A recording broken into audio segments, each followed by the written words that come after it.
আসসালামাইকুম, চলে এলাম নতুন আরেকটি স্পেশাল ভিডিও নিয়ে। যারা মূলত নতুন ভিডিও স্টার্ট করতে চাচ্ছেন, নতুন করে কাজ করবেন, তাদের জন্য হতে পারে নাইকনের D5300 বেস্ট একটি ক্যামেরা।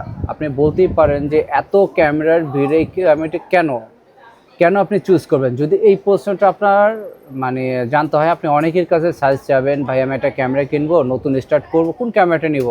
আপনাকে সাজেস্ট করতেই পারে ভাই 600 700। ভাই আপনারও তো একটা কমন সেন্স আছে যে আসলে আমি নিব, আসলে যার কাছে সাজেশন সে আসলে কয়টা ক্যামেরা ইউজ করতেছে, আজও 700 কতটুকু পারফেক্ট অ্যাভারেজে সিমিলার বাজেটের মধ্যে। সো 700তে পাচ্ছেন আপনি মাত্র 18 মেগাপিক্সেল, যার মধ্যে এটা আছে 24.4 মেগাপিক্সেল। 700তে আছে অনলি 9টা অটোফোকাস, যেখানে এখানে পেয়ে যাচ্ছেন 39টা অটোফোকাস। জাস্ট একটু যদি ওটা থেকে পিছিয়ে থাকে, সেটা হচ্ছে এটা স্ক্রিন টাচ দেয়নি, ওটা স্ক্রিন টাচ দিয়েছে। এটা আপনার ডিসপ্লে রুটের থেকে শুরু করে সব কিছু 100-100 পারফরমেন্স পাচ্ছেন।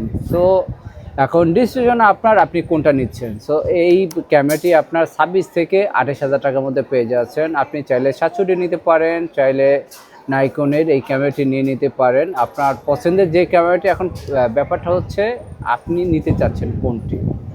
সো দুটি ক্যামেরাই আমার কাছে অ্যাভেলেবেল আছে। চলে আসুন আমাদের শপে, Alltech camera, level 1, block B, shop 35, Bashundhara city shopping complex.